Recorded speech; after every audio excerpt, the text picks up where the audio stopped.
I am Mr. Black Thought, my height 5'7", caramel a better chocolate complexion. I think it has something to do with the New World Order, has something to do with AIDS, has something to do with the space program. All that is, I think, is intertwined. Relentless self-critique. Slave master's not going to do anything for you. He's not going to educate you. He's not going to keep you or nothing. What you expect? That's where we are today. Would you trust the person who raped your grandmother? What would be your answer? We're not supposed to be out of slavery, so putting out a message about AIDS awareness is not going to come into the ghetto. That's the last thing the government wants to do.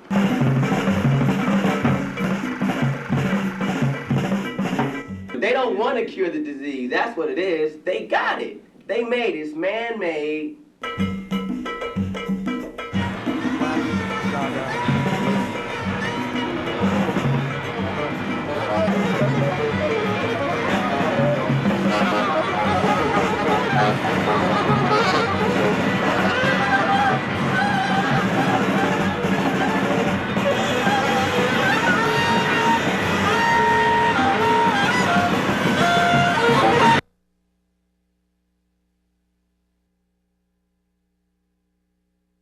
Just the conditions under which we live every day and the stress.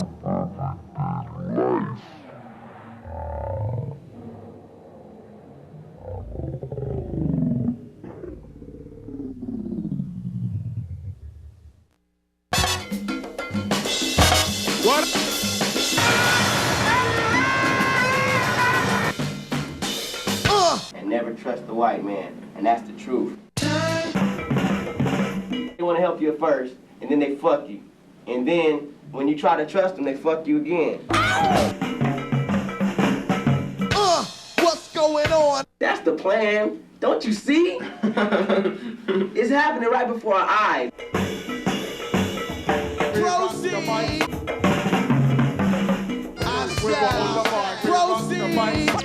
Fit into one another, but they're faking it like, okay, yeah, we're going to go do this space mission. That's some bullshit. We're going to go do this research. That's some bullshit. All that, I think, is one big program, and each one is like connecting, and it's going to be a big picture at the end. We're going to be like, damn, we was just sitting back and getting played by the man. Just think, what if you could just blink? What? Blink yourself away? Let's get it right. We're slaves in this country. The only reason we are here is slavery.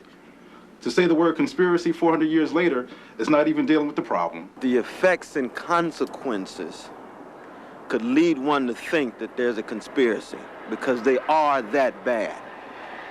At the same time, the conspiracy is a cry of urgency for the situation. Whether there's actually a conspiracy, I don't think so. But ultimately, that is not the issue, because to say there's not a conspiracy can reinforce complacency. But the sense of urgency is real, and the effects and consequences are overwhelming, and therefore we all ought to be standing at the edge of the abyss and crying out, we've got to do something. The claim that there's a conspiracy is a certain cry out that we've got to do something because it is overwhelming. I resonate with that side of what they're saying. But I don't believe there's a conspiracy per se. I think there's a host of elites who simply give it a low priority, and that's what makes me upset. Let's get back on track.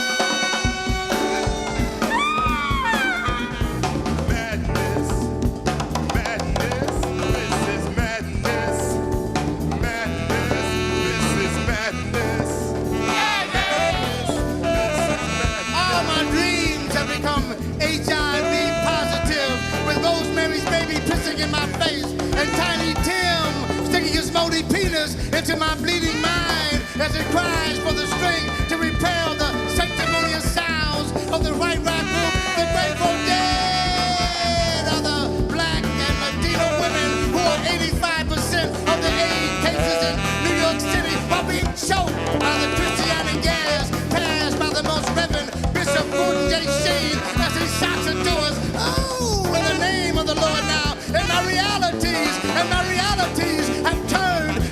stone figuration of Miss Liberty as she stands on the corners of the world, as she stands on the corners selling her HIV-infected self to the world, to anyone who doesn't use condoms, and all the while, he's just on a throne of ego shit with DDT in one hand and wearing a crown of black and Latino children who are 87% of the AIDS cases in New York City. And I watch him relax, by playing golf with Roy Wilkins' balls, with Maynard Rustin glued to his thing, while Xerox copies of Martin Luther King are popping from his skull to dream the impossible dream. Knock, knock, who's there? It's Red Brown. And if you don't open up, I'll strike it out and burn your house down. And I see Malcolm's spirit,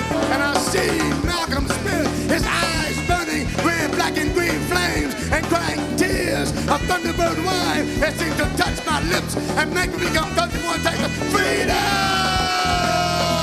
Freedom by any means necessary. It's necessary to have freedom by any means necessary. And I began to hate with love and love with hate. This is madness. This is madness.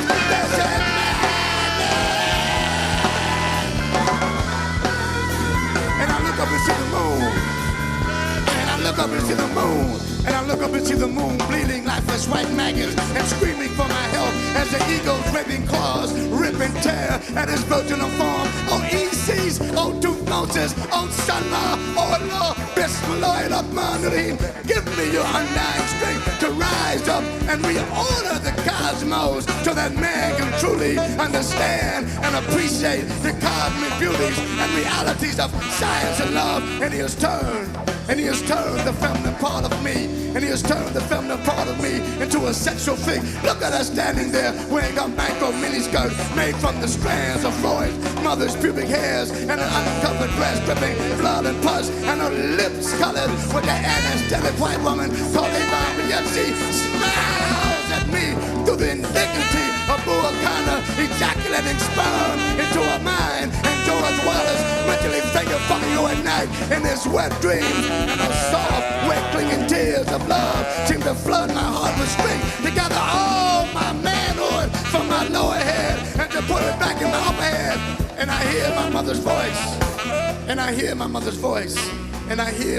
voice, rustling in the wind, reminding me of the many times he tried to rape her of her blackness, but she, with the strength of a panther, the swiftness of a cheetah, and the cunning of a lioness, would not be caged up with other lies that kept me from being totally free. And when she came home at night, I could smell the musty closeness of his body and see his translucent fingerprints on a tired, weary physical structure, depressed from rolling off his beastly attacks. But she would smile, the smile of 1,000 black orchids in me, not realizing all the while that the anger of 100 lions was residing in my soul. And during all this time,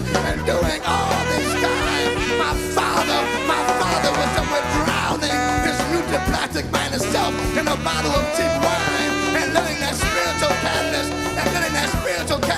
John Coltrane, pay celestial homage to that white God who was riding his main lane. This is madness. This is madness. This is madness.